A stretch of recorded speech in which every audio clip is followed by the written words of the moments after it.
Thank you, Christy, and thank you to Tribeca for having me here. It's very much my privilege. I hope we are all well. So thank you for the introduction. Yes, and indeed, I will be giving, hopefully, a cross-cutting presentation across the battery supply chain. Just to give you some context to my role, I oversee our corporate development and strategic advisory branch in Benchmark.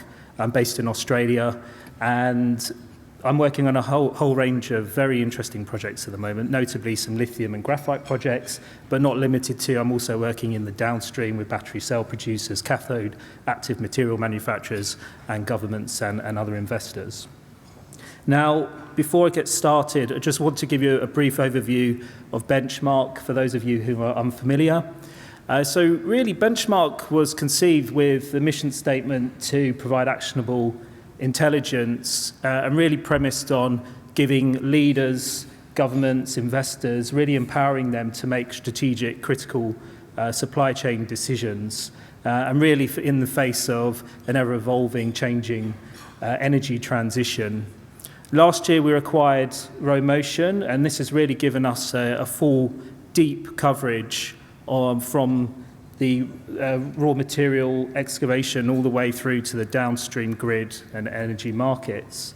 And then combined with us achieving a world-first Type 2 IOSCO accreditation for price reporting for battery-grade critical materials, it's really put us into an unparalleled position now. So very exciting to be part of this ever-changing early journey, and who knows where it will lead to. We've got a whole suite of products. By my last count, I think we had 58 on our books and ever growing. And the latest addition to the family is indeed with copper by popular demand. You may ask yourselves, why are we looking at copper now? Well, simply put, no copper, no energy transition. And equally, you can apply that to pretty much all the other critical materials, and that should be a key take-home message for this presentation today. In terms of the coverage that we give, we look at both the demand and the supply side, market balances, price reporting, cost, and all of this is premised on bottom-up principles. We do collect data pretty much from all the global players. So in my view, we have a very unrivaled coverage in this area. Now, it's important to take stock of where we're currently at, maybe why many of us are here in the room or have a vested interest.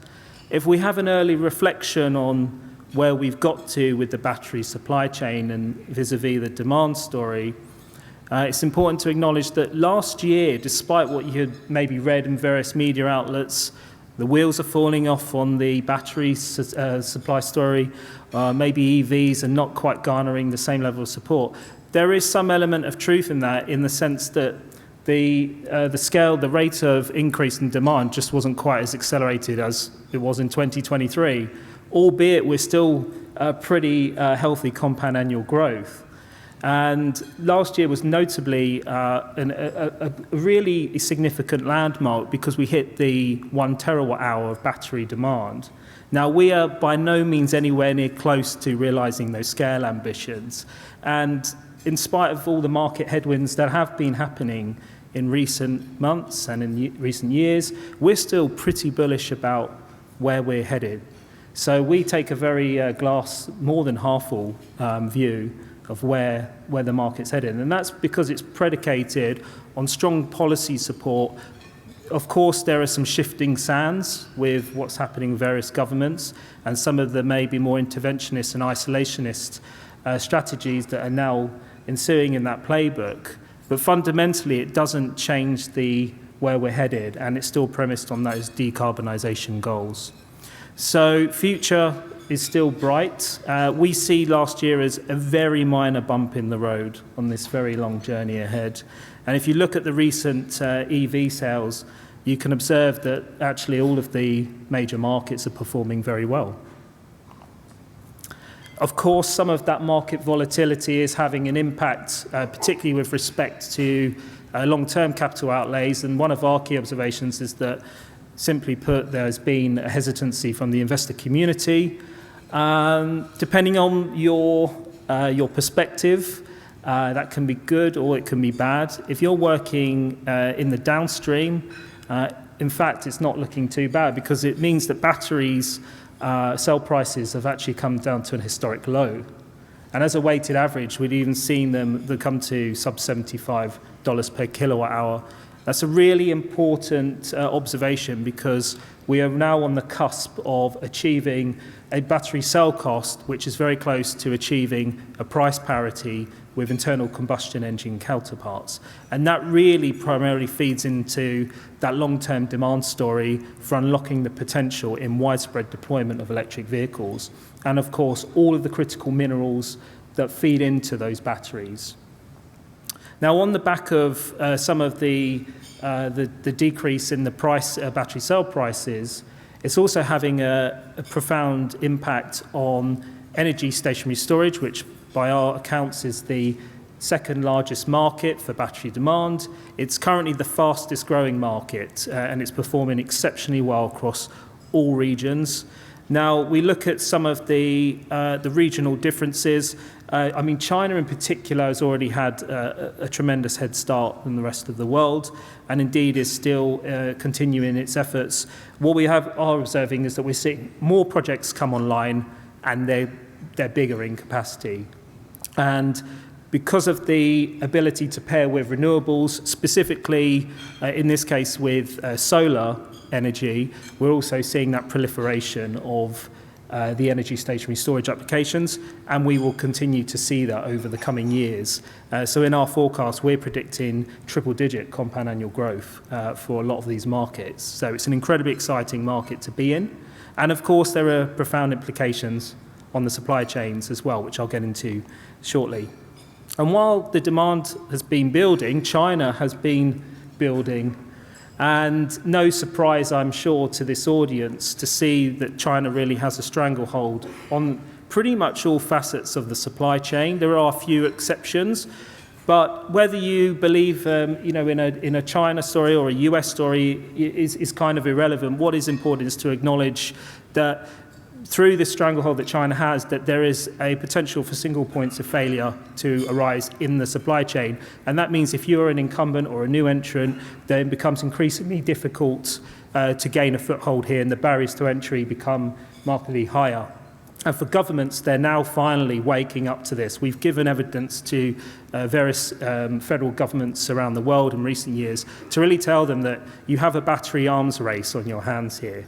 And I don't use that term loosely. This is incredibly integral to, in our view, to future economies.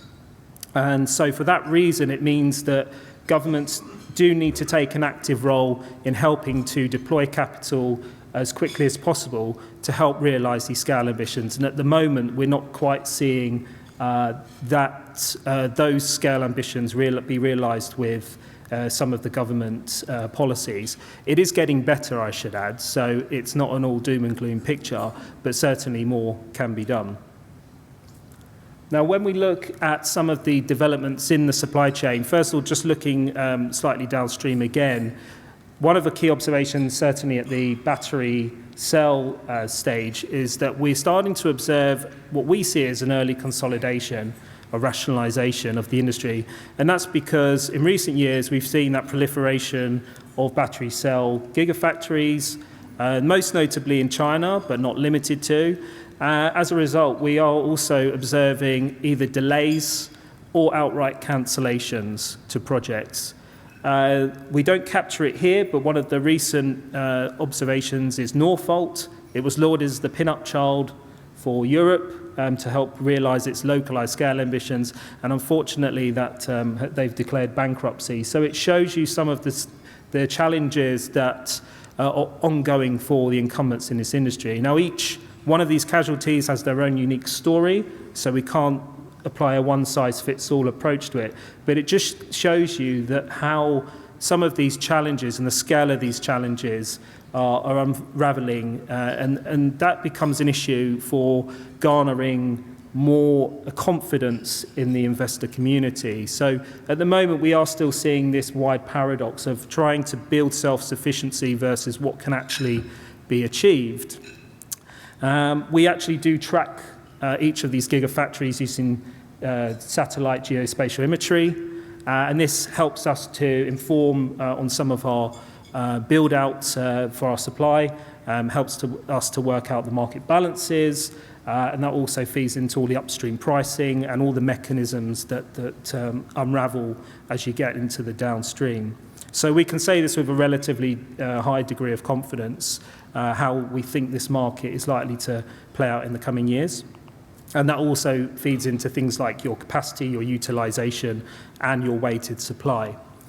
Now, when we look at some of the dynamics within the industry, one of the chief observations, of course, is that both China and South Korean players have already got a legacy of scaling, and it means that given some of the high barriers to entry, it's likely that they will make a play for other markets. As things currently stand, notionally through the Trump administration, it looks as though China is off the table for any investments in the US, but certainly not for Europe, which is still an open playing field. And it looks as though, although we may have to start revising some of these thoughts before the Trump tariffs were announced, that the US supply chains were primarily geared towards the South Korean manufacturing. We still believe that that is the case, but again, there are potentially unintended consequences to some of these tariffs. And I'd be lying if I said I knew what all the answers are here, and if anyone does know, they're going to be very rich. But it does mean that there are potentially other opportunities to circumvent around these. And this is one of the key themes that we're seeing in the industry is there's always a solution to any of these challenges, albeit if it's with technologies or if it's with the build-out of manufacturing. We're already seeing that there are ways to overcome some of these. So once again, this is why we still maintain a rather bullish approach, is that we believe that all of these issues will be fixed. And I don't say that naively, it's just what we're observing under the radar. And again, one of the chief barriers to that progress will come through early capital deployment.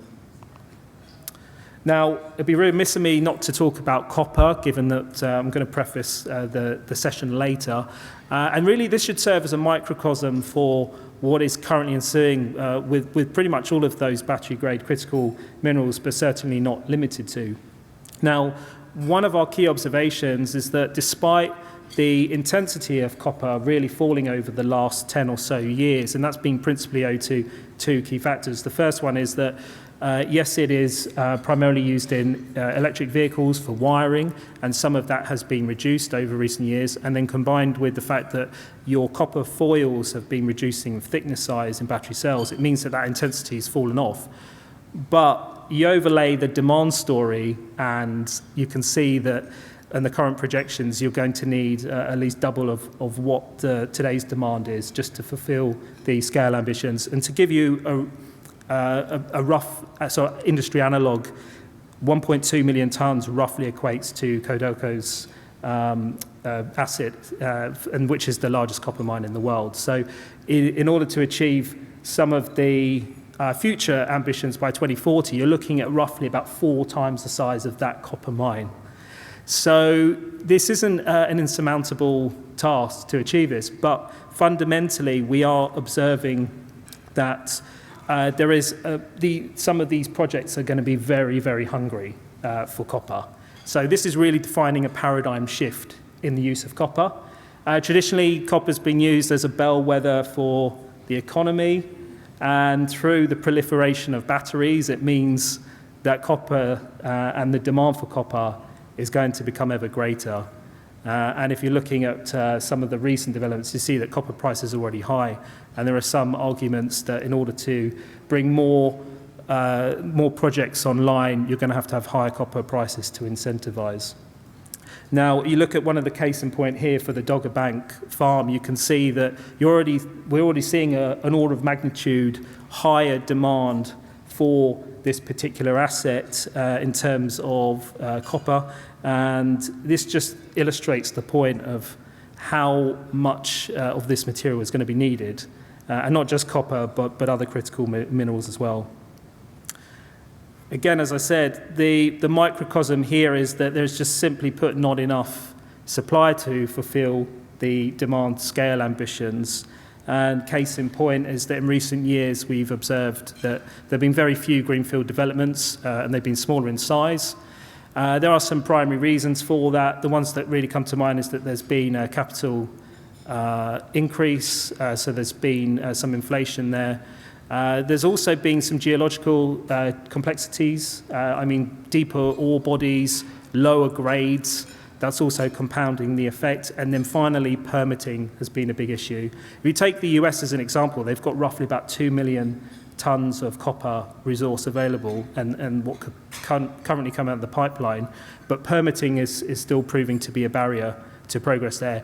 It may get, that some of that is likely to be repealed or be made easier to expedite some of these projects. So certainly there are reasons to be optimistic there. And then I'm just going to wrap up with a few key points. So I haven't got enough time to go into all of some of my favorite critical minerals.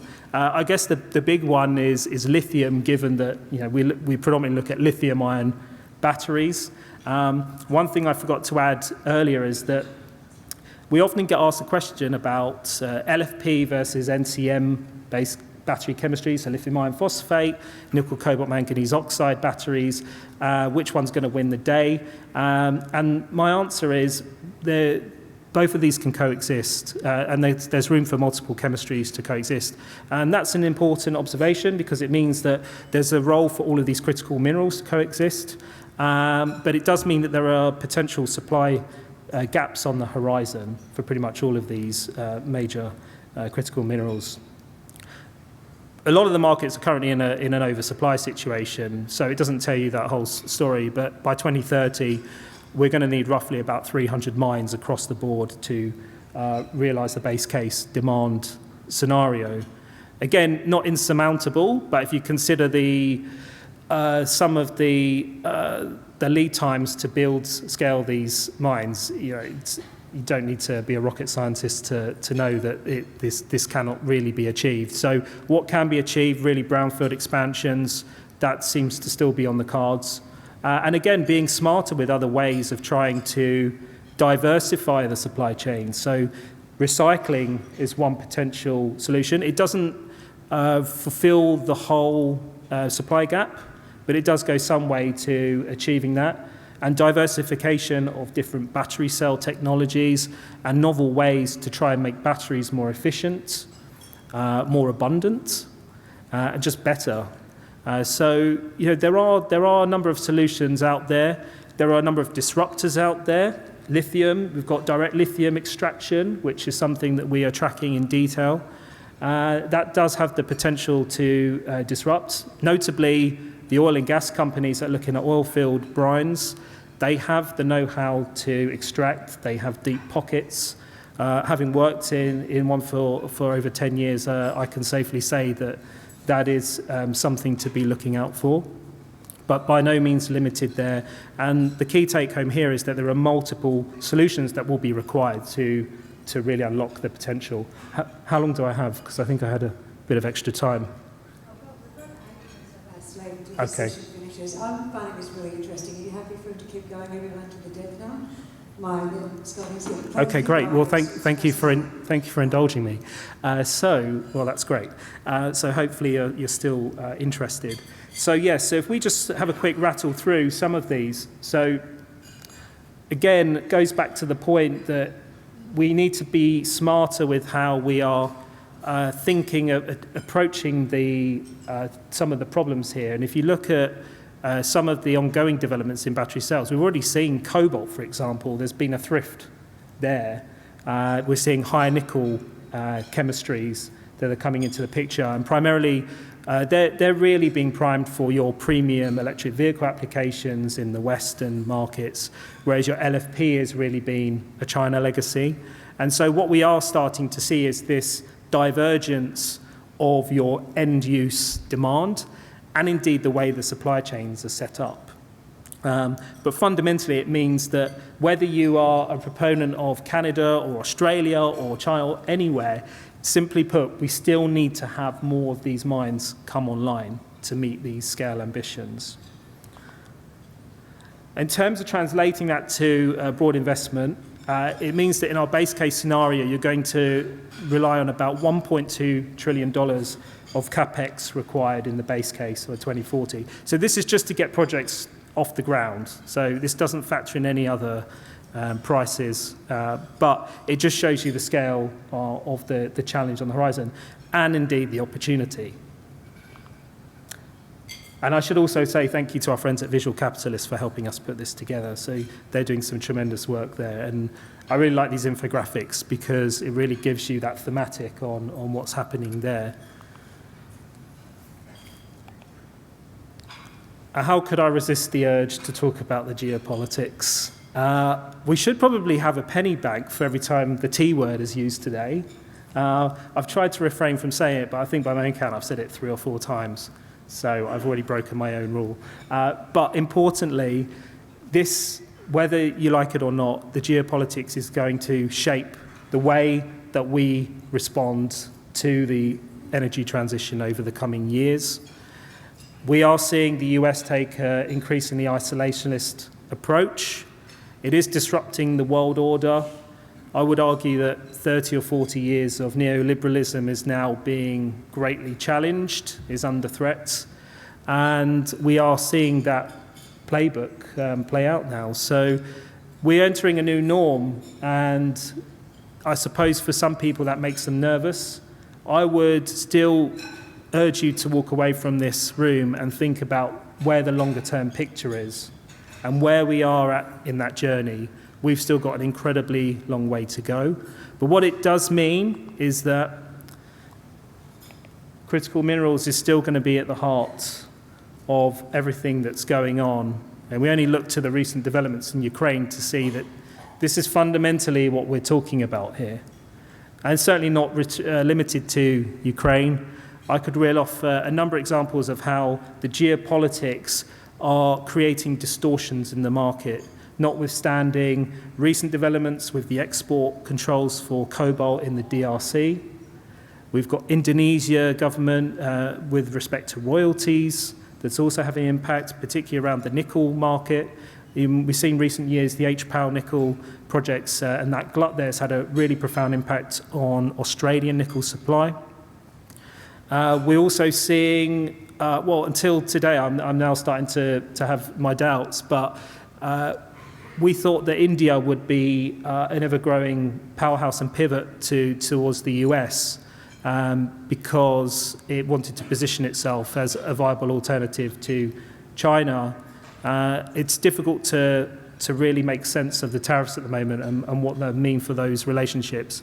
I would still bet that all options are still on the table there, and those can change very quickly. But it shows you how those dynamics are shifting and will likely define how the capital flows will be shifting over the coming years. The European Commission has been doubling down on its efforts to decarbonise through its emissions legislation. It's still trying to localise. There is a big paradox in what it wants to achieve and what it can potentially achieve. But again, you can see how all these regional dynamics are playing out. And this really makes it interesting if you're working in this industry to try and crack this puzzle. So I'm going to conclude and just say that, yes, the battery supply chain is scaling. We're still in a relatively early stage in the development, but there's still more that can be done. We're going to have to be smarter with challenging this problem. And that's going to come through trying to scale. It's going to come through making batteries more efficient, more abundant, cheaper. And we're going to have to do that through diversification. Backwards integration will become an ever-increasing thing. And it's really, I wouldn't say it's a race to the bottom, but certainly those that can hold the keys to competitiveness will stand up very well over the coming years. And if you look at some of the volatility in the lithium market, for example, you can already see how that playbook has been going with respect to some of the Chinese refiners. So expect that these supply chains will still be in flux and there will be supply chain disruption. But with that, there comes many opportunities. And with that, I'd like to say thank you. And thank you for giving me additional time as well. That's much appreciated. If you do want to come and talk about anything pertaining to the battery industry, then please come and find me afterwards. I'll be outside. Thank you. Thank you.